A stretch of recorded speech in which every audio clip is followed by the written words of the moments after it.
Um, Good morning. Um, it is the first side event of today in the Turkish pavilion.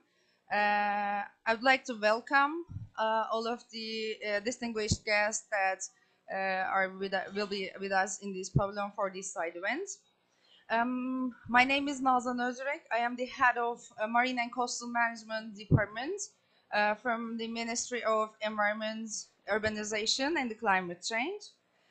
In this segment, it is aimed to share these successful practices within the scope of the blue economy studies of Turkey, especially at the Mediterranean region.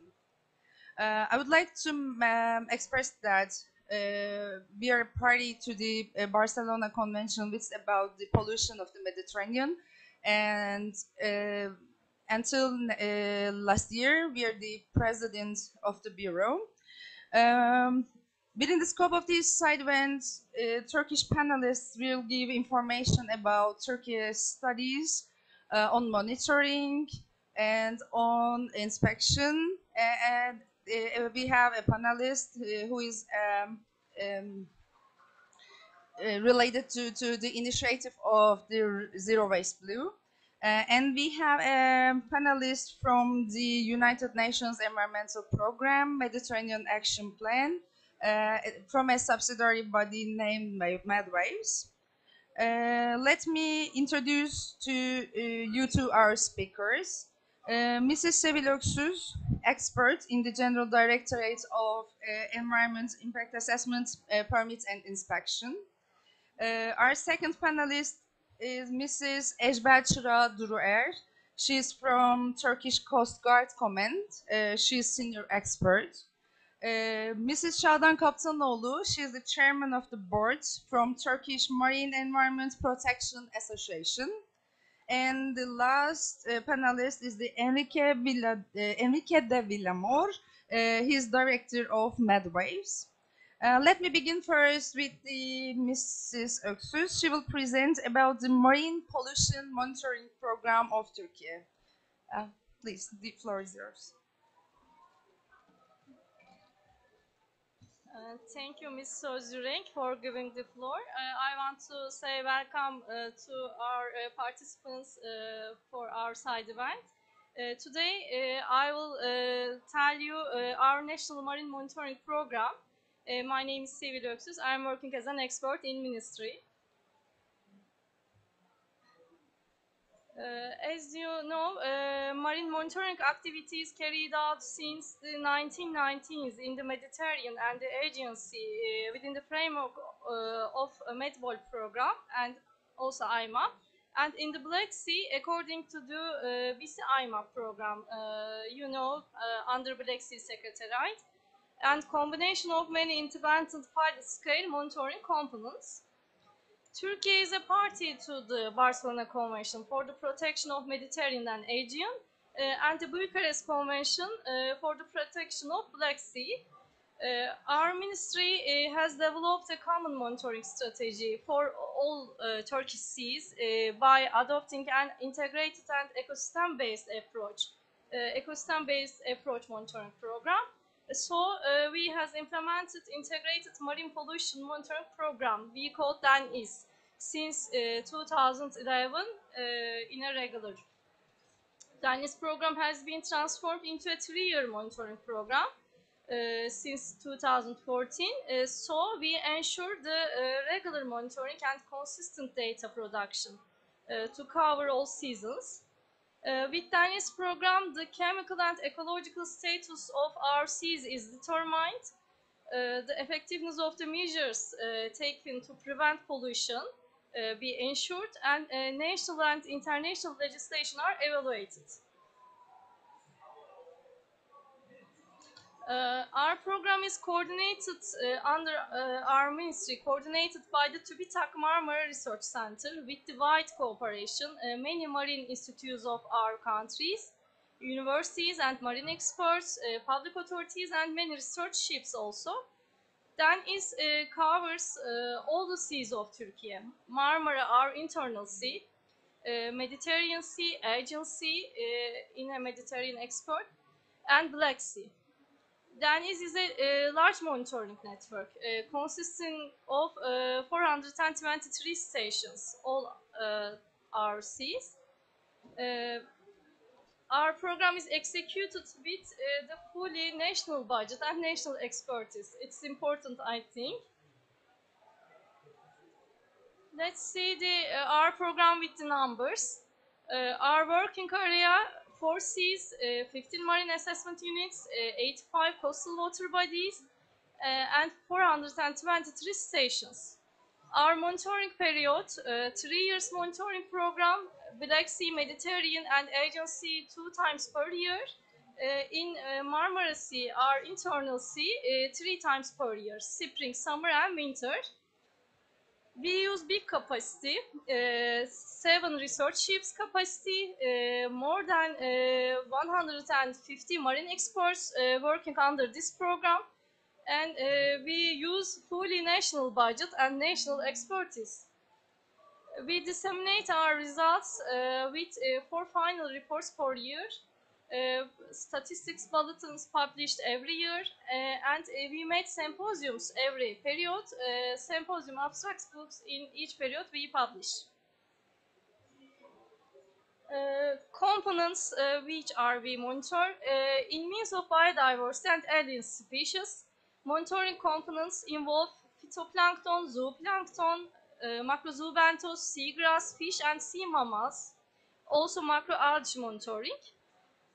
For the pollution monitoring, behalf of physicochemical, water column, metal and organic pollution parameters in sediment and biota are analyzed. Also, eutrophication status of our seas determined every year. Which tools, evaluation tools we use? For eutrophication, tricks, beast, heat, and for biota comparison, Turkish food codex, WHO criterias, for pressure and impact analyze, Lucy, Lucival indexes, Malus indexes. Also, chemical status classification made, ecological status classification made, trend analysis made. For biological descriptors, AMBI, MAMBI indexes, 2B indexes used. For marine litter, type, color, abundance, also weight analysis, clean cost index is evaluated. Validated and related data is reported to national authorities, Metpol Secretariat, Black Sea Commission Secretariat. This table, you can see the matrices we work and components we work. Marine water, sediment, biota, biological and marine litter components. You can see this slide. You see various components we monitor. Let's see the marine litter milestones in our program. Microplastics and marine and coastal litter are monitored since 2013. Microplastics in seawater and sediment, floating microplastics in seawater, macrolitter on the seabed, digested litter also monitored in pilot scales. The details you can see this table below our 10 years period. I take your attention to data quality. Data quality is important, I think. So we give big importance for this, our program. Data quality is achieved by the intercalibration tests. Metpol proficiency test, Black Sea proficiency test, Quadrimama intercalibration we attend. Also accreditation of pollution parameters, ensure to use certified reference material and solutions. Sampling and measuring equipment and methods specified in line the monitoring guidelines, international standards methods. Also, we use standard sampling, transportation, and storage methods. Equipments are calibrated regularly, so we can say Deniz ensure validated and high quality data.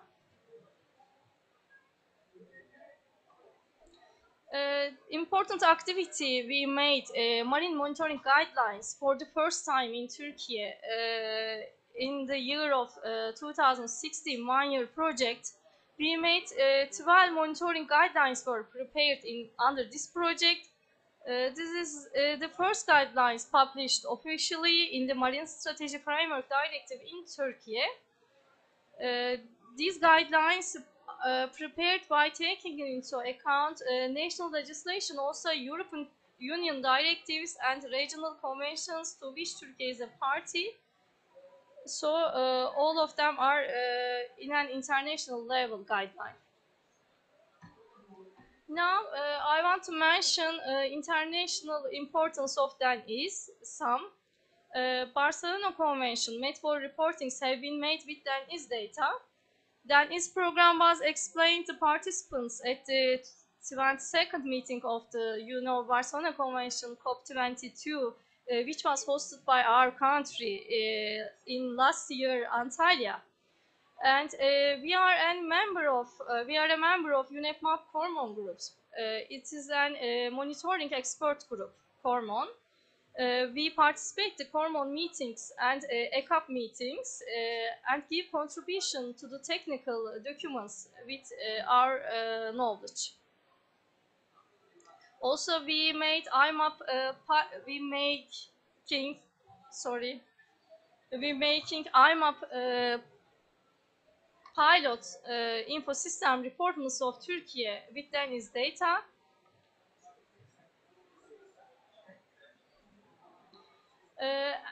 Behalf of Bucharest Convention reporting, we make control of land-based pollutants, maybe LBS reportment, made with DENIS data.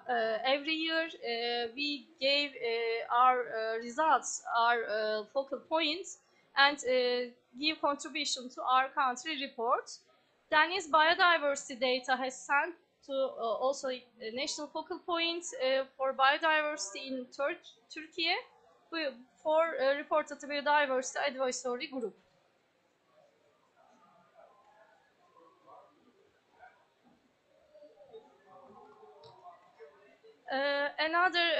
In recent time, we attended the meeting Law of the Sea in New York in June, this year June. We give contribution to this meeting and our contribution published by Secretariat. We participate meeting and we made side event in New York.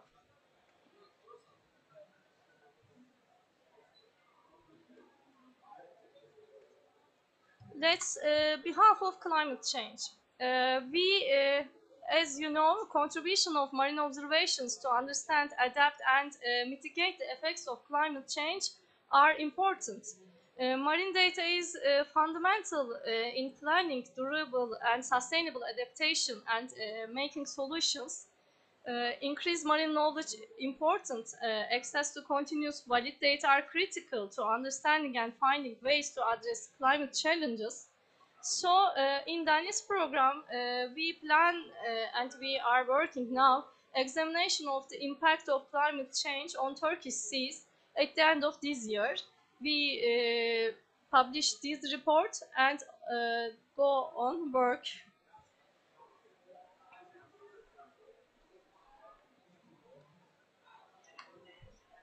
In fourth period, as I said, we made our program 3 years period. In next period, we plan to monitor components of related to climate change, investigation of the effects of climate change on the temperature increases in seas, monitoring of the effects of climate change on coral reefs. It's an vulnerable species behalf of the climate change, coralligenesis habitats and marine sponges. The decreases in seagrass is an important for climate change and we will monitor seagrasses. And the impact of climate change in coastal areas are monitoring activities we plan for climate change.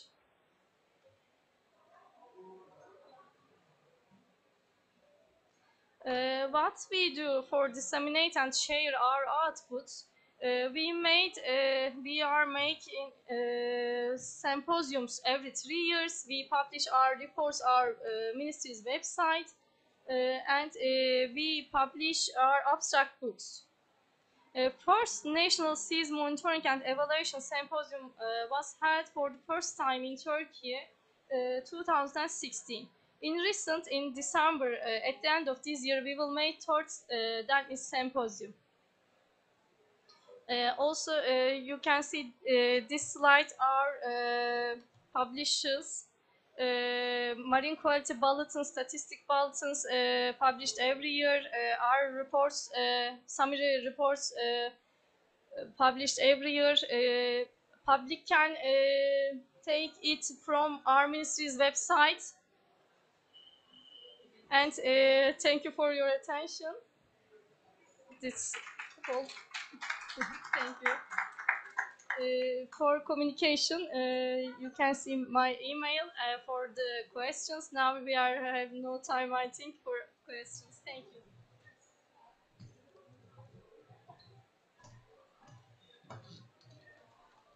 Thank you very much, Mrs. Öksüz. I would like to thank you to Monitoring Department of Turkey for these valuable studies.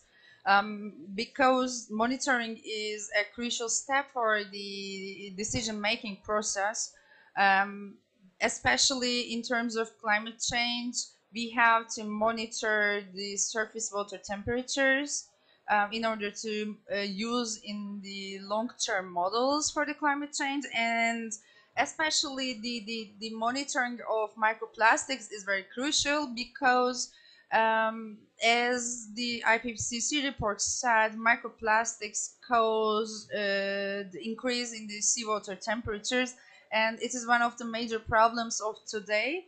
So the UNEA 5.2 have a new resolution considering plastic pollution in marine environments, that mainly the marine litter and the microplastics. So thank you very much again for your valuable studies. Now, the monitoring is very important for the making legislation, but for the implementation, inspection is one of the major crucial points. In Turkey, Coast Guard is the responsible body for the inspection. Now I would like to give floor to Mrs. Ejber in order to present their studies, inspection studies, confirm. Yeah, the floor is yours, please.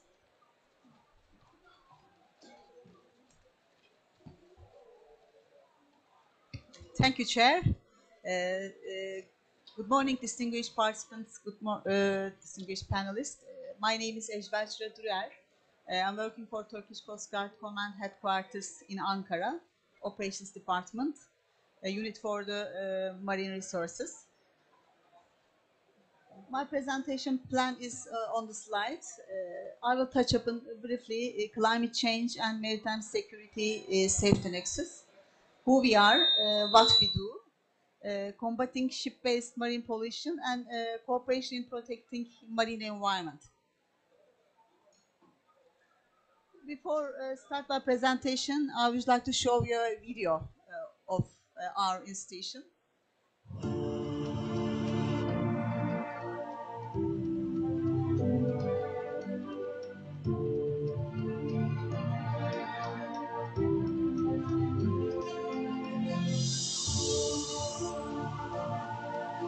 We are responsible for a maritime area equal to half the size of our continental surface area. We carry out our missions along the 8,484-kilometer coastline by deploying our assets in the best way to keep our operational capacity at the highest level. We are the sole general law enforcement authority responsible for ensuring safety and security on our seas of unparalleled beauty.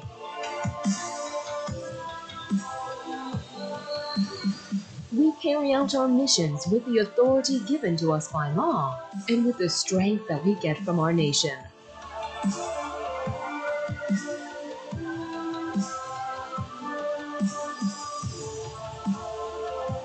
Being aware of our serious and important responsibilities, we start our tasks by preparing our staff for the tough and self-sacrificing conditions of Coast Guard missions.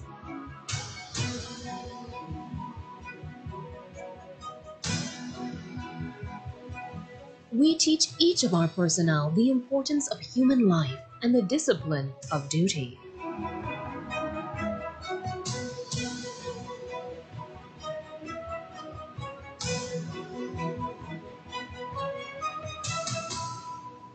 We train our staff, starting from the basics, until they are fully competent of using all of today's and the future's technological opportunities and capabilities.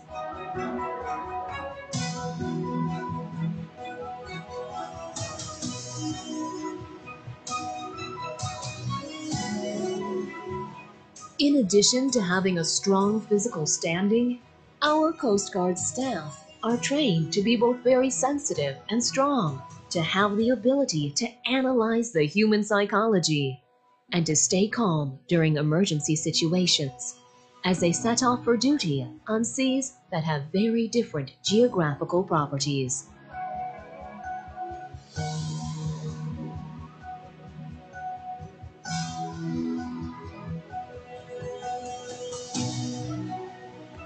Our professional and highly trained staff are on duty at sea at all times, night and day, in all weather and sea conditions, providing the best quality service in the shortest time.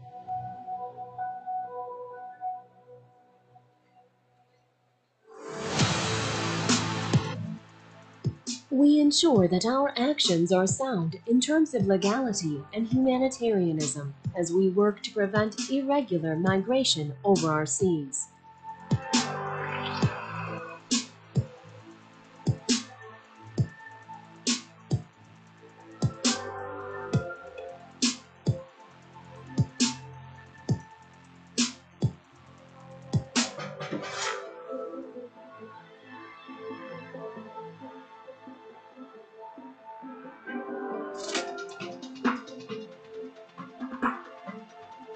We constantly work for the prevention of marine pollution, which is one of the most serious ecological threats of our time.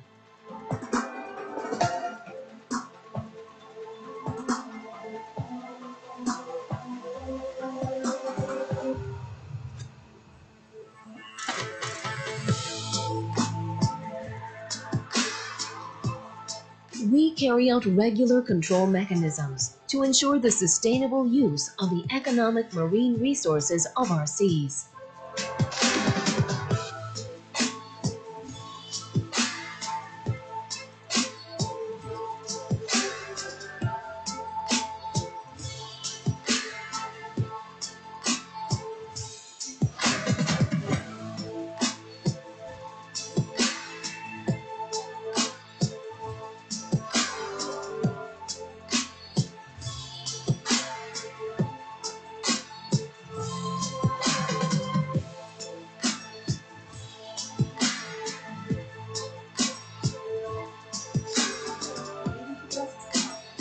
While protecting the unique heritage of our seas, the silent witnesses to history, the wrecks and archaeological artifacts, we also support the sea and diving tourism here in our country.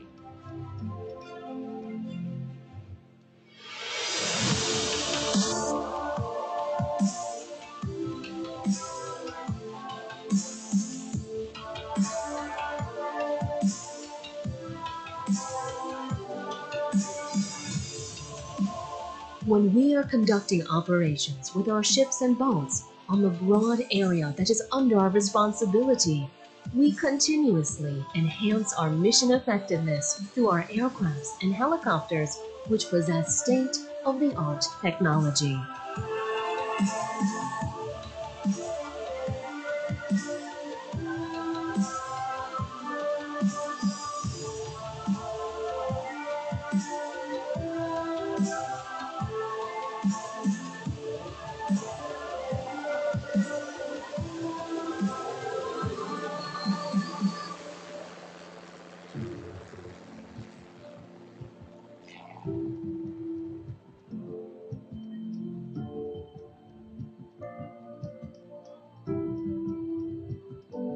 In order to be a flexible and effective force, we constantly renew ourselves through projects we carry out that are planned with wisdom, and science.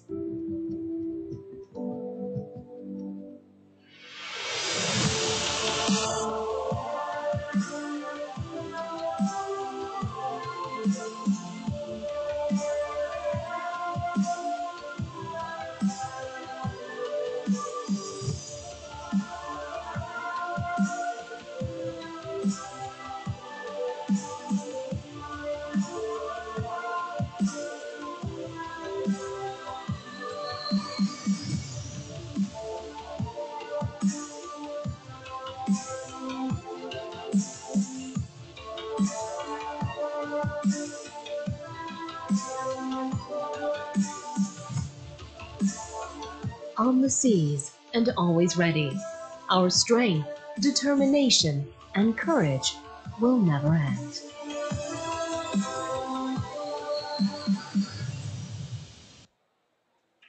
Okay. Oh, thank you. As you might guess, as a maritime law enforcement agency, we are at the heart of the impacts of climate change.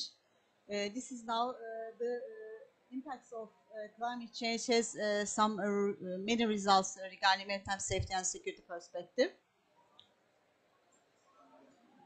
Extreme weather events, droughts, storms, heat waves, and wildfires, sea level rises cause increasing marine accidents, and this means increasing search and rescue incidents as well. On the other hand, changing stream patterns will also affect the search and rescue operations. Because of that reasons, also it is evidence with the academic literature. There is a clear linkage between maritime safety and climate change. For maritime security perspective, intentional and unlawful damages to the marine environment regarded as a non-traditional maritime security threat. Infringing environmental laws and regulations can threaten maritime security in different manners. The effects of such breaches can cause to the loss of species, loss of marine habitats, coral bleaching, decreased biodiversity, and it causes to impacts on coastal communities, poverty due to declined economic productivity, migration, infectious disease. So, even not itself, climate change can be read, it's a risk multiplier to maritime security. For this reason, we also pay special attention to these issues. Who we are, with the video, we try to explain who actually our capabilities, capacities. We have surface assets, as you see on the slide. Also, we have air assets, land assets to detect marine pollution and other coast guard functions as well. What we do, our main responsibility, of course, the human life, so search and rescue operations. You can see some statistics in 2021 and 2022 in search and rescue. Protecting of living marine resources and environment as well. Our main legal tools, Coast Guard law, environmental law, and international conventions which we are party. Main authority for the protection of marine environment is Ministry of Environment, Urbanization and Climate Change. Turkish Coast Guard enforces the relevant legal tools with the delegation of authority. Our unit has the authority to impose administrative fines in case of ship-based marine pollution incidents. For evidence gathering, video and photographs taken by our assets, samples are taken and minutes are kept because we need this evidence for the evidence gathering process. Marine pollution detection equipments on Coast Guard air assets. Some images on these equipments on aircrafts. SLAR is a radar used to detect oil and its derivatives pollution with two antennas on both sides of the aircrafts. Scanner is a passive infrared and ultra UV scanning camera used for the verification of marine pollution detected by SLAR.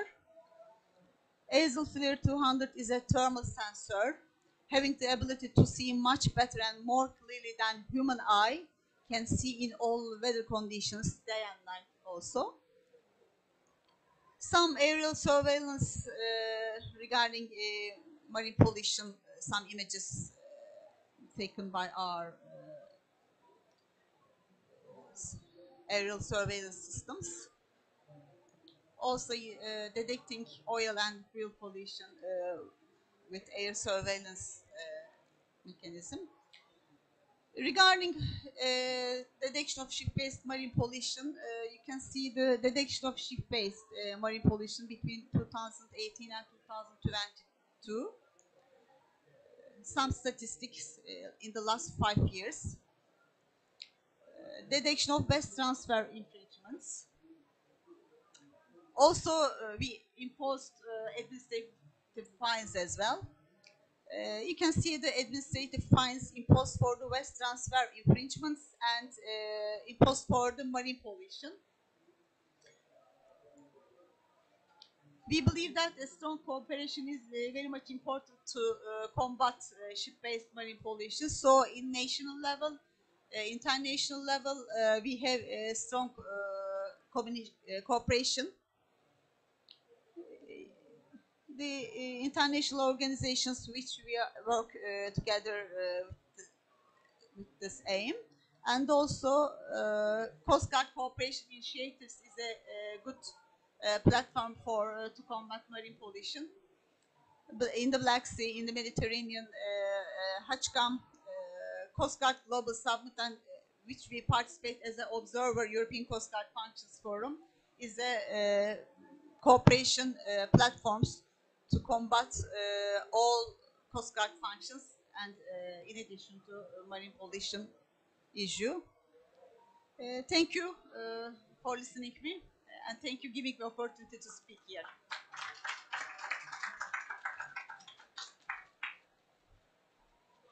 Thank you very much, Mr. Dure.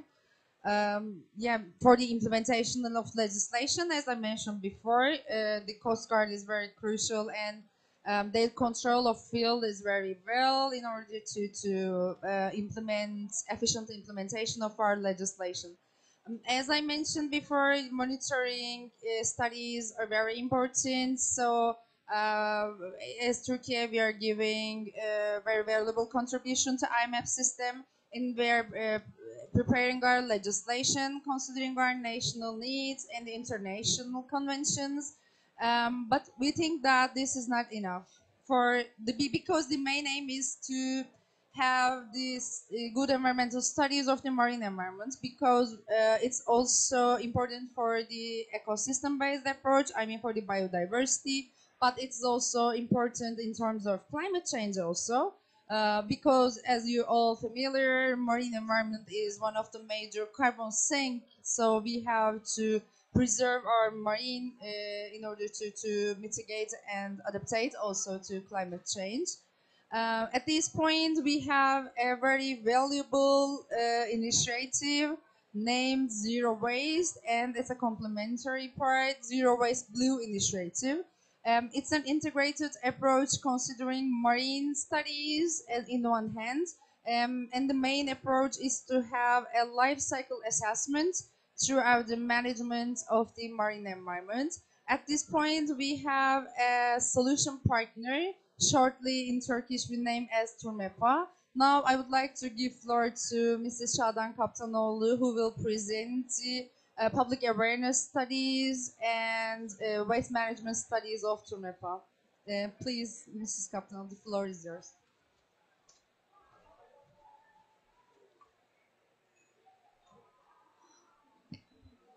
Hi everyone. Before I start, I would like to thank everyone for their contribution, and it's a great honor for me to be here.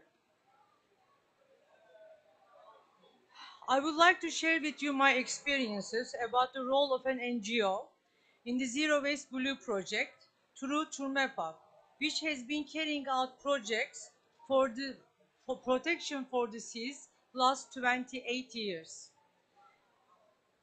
Now I would like to share with you a 1-minute video summarizing the 28 years of Turmepa. Enjoy it.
Çünkü deniz varsa hayat var. Deniz varsa hayat var. Deniz varsa Hayat var.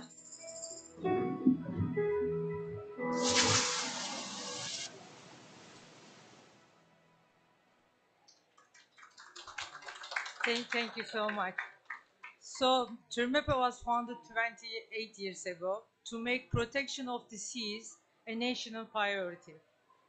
And 28 years of work, all of these efforts, all this dedication has brought us to the Zero Waste Blue project.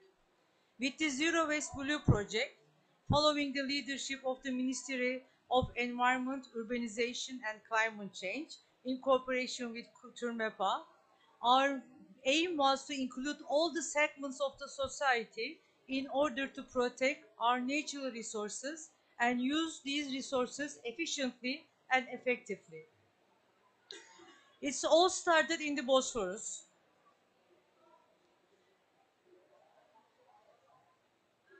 On June 10, 2019, a nationwide launch for the Zero Waste Blue initiative was held in the Bosphorus under the leadership of the ministry. The project was inaugurated by Mrs. Emine Erdoğan, our First Lady, Mr. Murat Kurum, our Minister, and myself. Please enjoy another 1 minute video for the first day of the Zero Waste Blue project.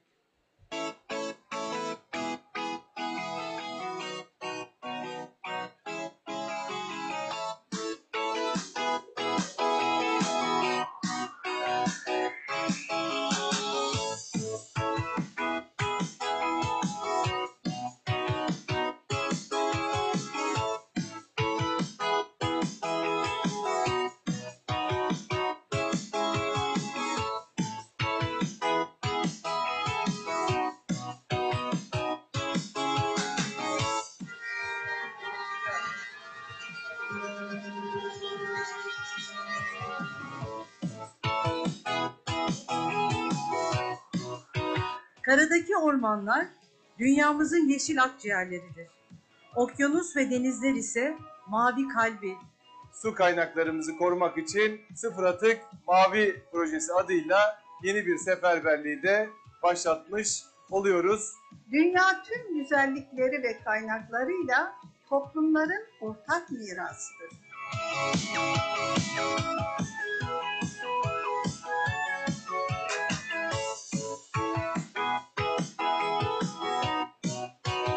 Sıfır Atık Maviyi geleceği koruyacağıma söz veriyorum. Deniz varsa hayat var. Provanız veda, rüzgarınız kolayınız olsun. Allah selamet versin. Arz ederim.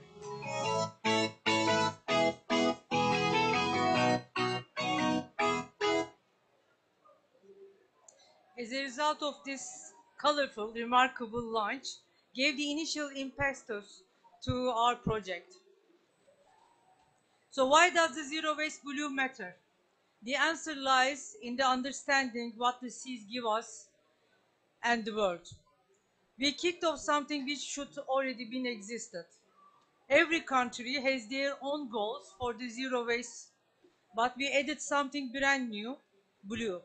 I think this movement should be set as an example to other countries as well. First of all, we joined the zero waste in the sea and coined the zero waste blue, terms of which zero waste represent a sustainable life and blue represent oxygen. Seas are the world's primary oxygen resource. According to scientific data, the seas provide 50 to 70% of the oxygen we take in. The seas must be protected. If not preserved, it is clear how the story ends. Our purpose is to change the expected end together with Zero Waste Blue. Moreover, 2/3 of our world is covered by water. However, only 2.5% of its fresh water. On top of that, only 10% of fresh water is accessible. Zero Waste Blue aims to produce sustainable solutions for the protection of fresh water resources as well. Zero Waste Blue can be considered as an umbrella. It brings all stakeholders together. It started the states, the local government, private sector, non-governmental organization, and the public in order to protect our seas. This is exactly what our initiative was meant to achieve. Our main mission in Turmepa is to reach the people, the importance of keeping the sea clean and protection of its cleanness through education. As a result, this unity for the Zero Waste Blue raised social awareness eventually. Following that, we started Zero Waste Blue educations across all age groups in schools. In addition, we sought to bring these courses to private sector, local government employees, and even neighborhoods to cover entire segments of the society. And we strongly trust the new generations and the fact that they will do their best to protect our world. To participate them in Zero Waste Blue, we organize many volunteer events to make progress with clean energy, recycling, waste reduction, well-planned and zero-emission causing urbanization. We created projects to set free dynamics power within them. We identify the problems together. We are creating the solutions together. Obviously, Zero Waste Blue doesn't spread all around the country instantly. It took many efforts and dedication. Following this action plan, an exemplary ministry and NGO partnership was introduced to the entire country. All channels, televisions, and social media were surrounded by this project. The ministry got in touch with local authorities across the country, particularly coastline cities with vital water resources. And we were responsible for raising awareness through a special sea educational program across the country.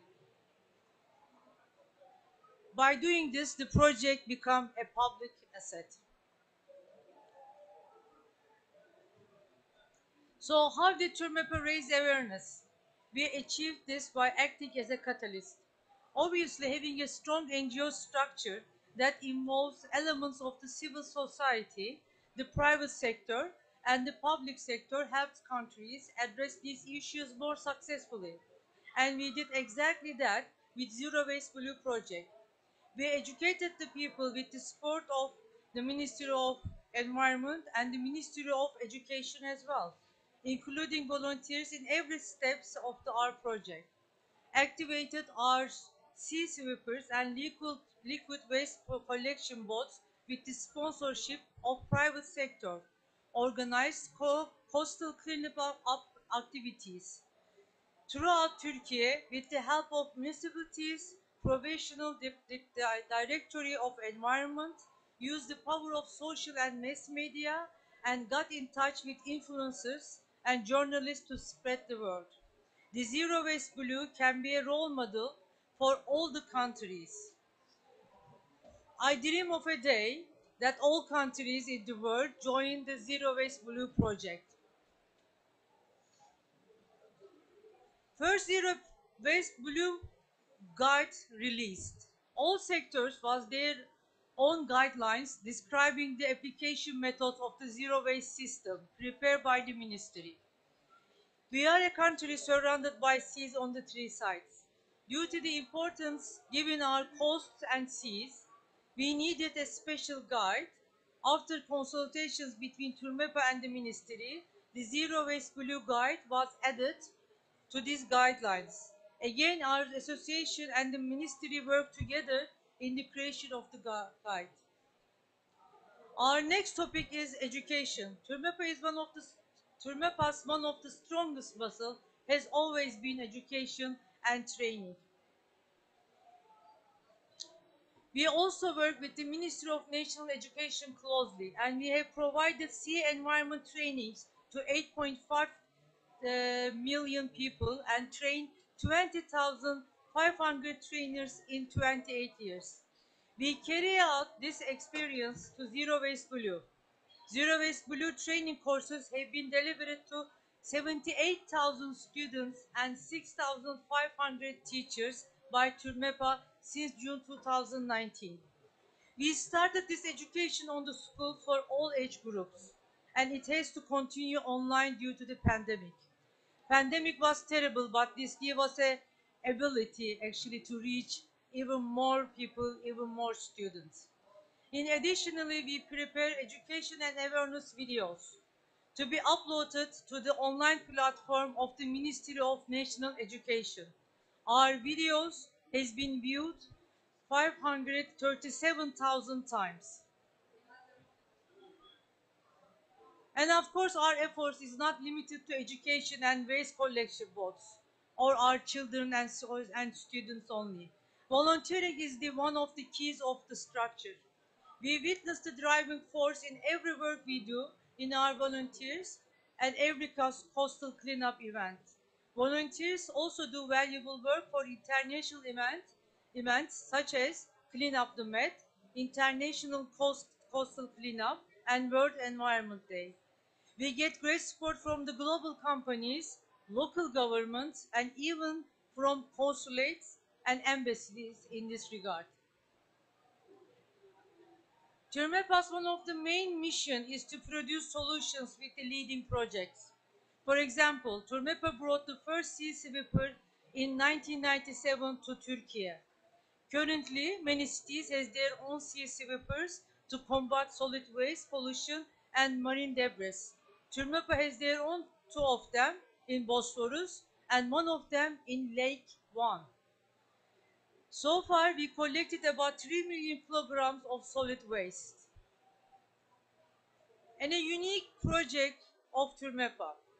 As far as we know, this is the first and the only one in the world. So please let us know if you come across any NGO with a fleet of 7 waste boats who is actually doing the actual work. TÜRMEPA takes an active role in keeping our sea clean using liquid waste collection boats in the Aegean and Mediterranean coasts. Every year, during the summer season, millions of boats and yachts visit Turkish seas, and unfortunately, some of them doesn't discharge their wastewater to recycling facilities. We build up a fleet for them. 7 liquid waste collection boats collect grey and black waters from the tour boats and yachts during the season. We have prevented more than 43 million liters of wastewater from getting mixed into the sea. Our boats have been financed by the private sector with different sponsorships for the last 16 years. We also add new boats to our fleet with the support of our sponsors. I would like to remind you that the sea and the marine ecosystem keeps the world in balance. More importantly, it moves constantly and has a key structure in this planet. The sea does not only concern some of the institutions or some countries. It is our common home, and it makes the world go. Altogether, we should do our best to keep the oceans clean and the sea clean. We should follow the principles of the zero waste. Let's not forget, while there is sea, there is life. Thank you.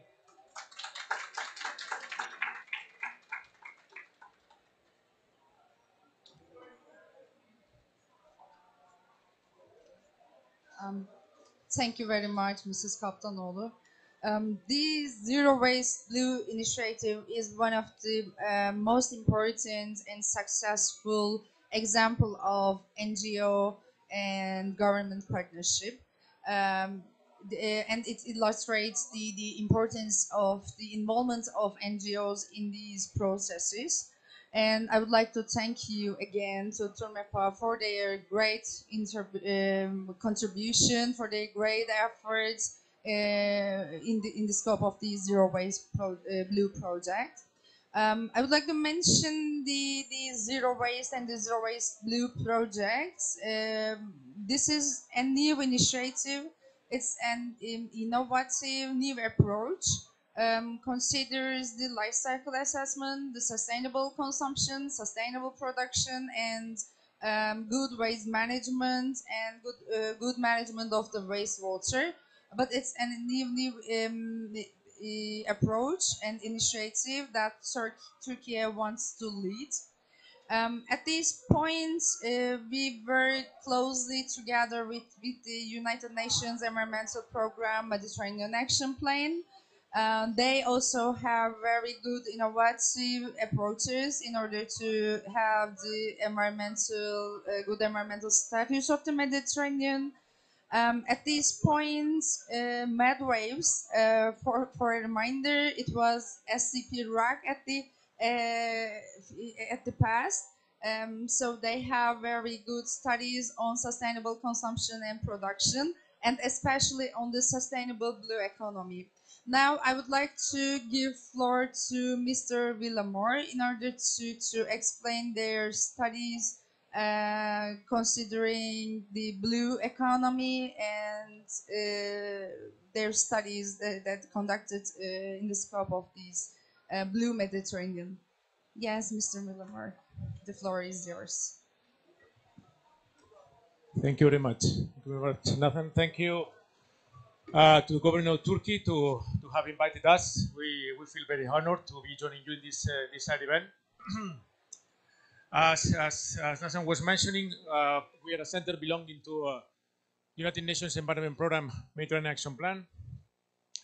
And the institution was established to support the 21 contracting parties of the Barcelona Convention, Turkey being one of those countries. Our center has the main mandate of promoting circular economy and the transition to sustainable consumption and production in the countries of the Mediterranean Action Plan and the Barcelona Convention. And within the framework of this mandate, we recently developed a study on circular blue economy for the Mediterranean. Basically, the objective of the study was to write for the first time a document that could be identifying the current practices and main opportunities for let's say integrating circular economy in the blue sector. So I will be very briefly in introducing this study to you so you can have an idea. But I will also refer to another thing that I think will be important for you to know. And let me just put the chrono because normally I take more time that I'm allowed to talk. So, okay.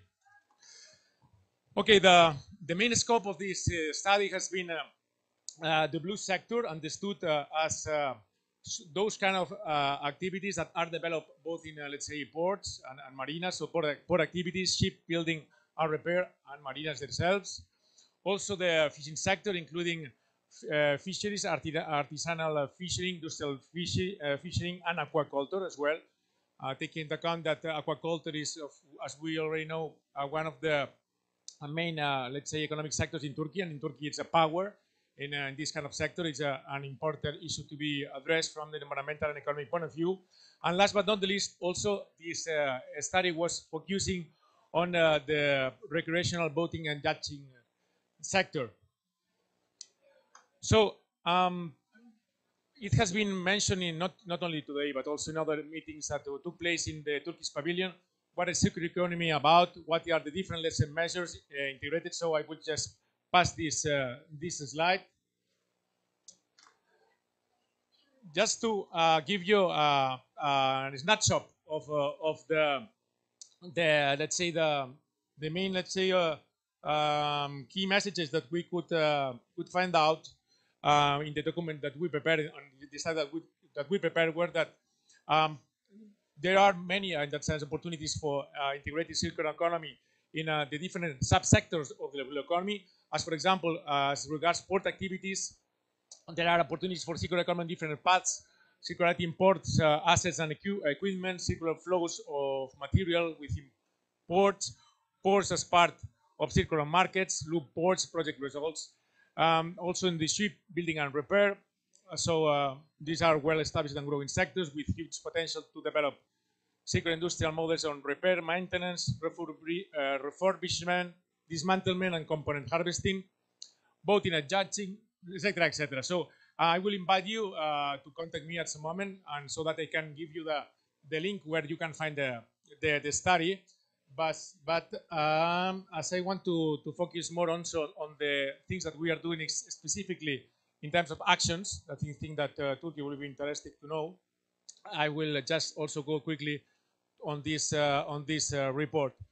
But as last, let's say, information with regard to the main conclusions or findings that we could achieve in this study. First of all, it was the first time that we would be able to map the, let's say, the main circular economy initiatives going on in the blue sectors in the Mediterranean. We, in that sense, could see that the cross-fertilization of successful cases among Mediterranean countries could be a great tool to boost the circular economy in the blue sector. And in that sense, also, we found out that there are excellent initiatives that are taking place in other countries out of our Mediterranean region, but will be very useful for that because these other countries are in other regions of the world that are facing the same type of environmental challenges in their blue sectors as we are, as for example, Southern Australia or California. And in that sense, they have developed many initiatives within the blue economic sector that we could adopt and implement in our region. This is also very well, let's say, showed in the document. And as probably something that you also could know from also again, I'm remembering the meetings that took place here in the Turkish pavilion days ago. Many of the existing practices on circular economy in the blue economy sector are related on recycling of waste, on repairing and reusing, but only a minor part. It's about upcycling or eco-design. And in that sense, I would like to highlight these kind of issues. Basically, eco-design as a tool for a zero waste economy. That is, as we know, a priority for Turkey. And this includes also priority for Turkey in the sector of the blue economy. So it was a clear message of this document that we prepared that eco-design and eco-innovation should be sharply promoted in this in our blue economic sector in order to really achieve circularity. Wow! So what is that now? So basically, I would like to share with you, let's say something very simple that you perfectly know, but I think sometimes it's good to remind. Entrepreneurs have been drivers of our development as human beings. In that sense, their contribution have shaped the way in which our societies have evolved. I mean, as for example, the person, we don't know if it was a man or a woman who discovered the wheel. For example, the first coins I just discovered 1 hour ago, that the first coins that were built by some kind of entrepreneur in the Turkish territory. At that moment was, I don't know, I don't remember which was the civilization, but in any case, it was in Turkey. So the first coins in our history were developed in Turkey and by an entrepreneur. And of course, we have many other examples throughout our history, like Gutenberg, who made, the printing press, or the last one, Elon Musk, which is a great, let's say, entrepreneur, also kind of controversial person. And of course, we are not going to continue that way. So, as Nassan was mentioning, last December 2021, it took place the Conference of the Parties of the Barcelona Convention in Antalya, Turkey, in which many important decisions were taken, were approved. And one of them was the approval of a set of regional measures for the Mediterranean countries to support and develop entrepreneurs and small businesses for circular and green economy. And in that sense, the countries even agreed of a common definition of what must be understood as a sustainable business. In that sense, the center, Medwaves, is putting a lot of effort in supporting this kind of actors of our society. That means entrepreneurs and entrepreneurs for circular economy. In that sense, we are developing a specific program since 13 years ago that is supporting what we call the switchers. The switchers are the Mediterranean entrepreneurs for green and circular economy. So far, we have been able to train about 3,000 entrepreneurs from working for circular economy and green economy through this program. And in that sense, we would like to mention that if we want that both the blue sector of our region, as well as other sectors, main economic sectors of our region, really make a transition to green patterns and sustainable patterns of consumption and production, the sustainable businesses and the support to sustainable businesses should not be the exception, but the rule. So that means that in our countries, we should ensure that governments establish as a strategic, or let's say as a strategy for the economic development policies, including the blue economy sectors, the support to those kind of entrepreneurs that are not only providing a service on a product that will be, let's say, useful for society and also useful for them to earn a living, but to ensure that these entrepreneurs design their business in a way that from the very first stage, the business will be also creating an environmental and social value. So, as I was mentioning, so far the center has been able to provide support to quite many type of entrepreneurs of different green economy and circular economy sectors. I mean, starting from eco design, waste management, sustainable tourism, also the artisanal fishing sector, which are in that sense, as you know, a key sector for the blue economic sector. And so far, we have been able to cover the 8 Mediterranean countries out of the 21. So basically, referring to the countries from the MENA and the Maghreb region. We are starting to work in that sense with Turkey as well to ensure that we can, in that sense, be of support to your country to also develop this kind of program so that you can specifically direct the support of entrepreneurs of the blue economy sector towards these circular economy approaches, so that Turkey could, in that sense, be in the forefront of the countries of the Barcelona Convention, promoting the shift to blue sector through the support to innovation and eco-design in this kind of melange of countries that constitute our beloved region. So that's it for my way, because I would like to know if there will be questions or some kind of discussion afterwards. So thank you. 10 minutes. That was good. Thank you very much.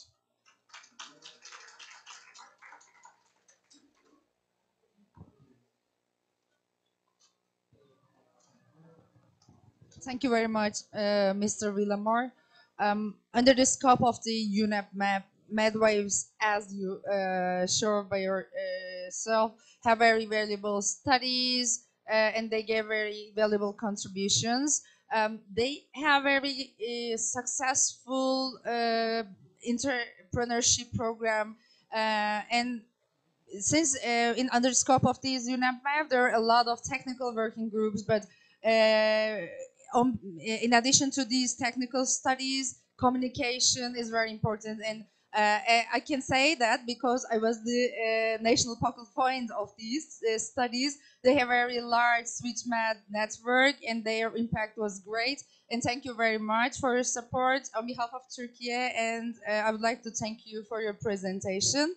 Now, I would like to thank you to our esteemed guests, and I would like to invite them again to give a photo. And thank you very much, youth, for your participation.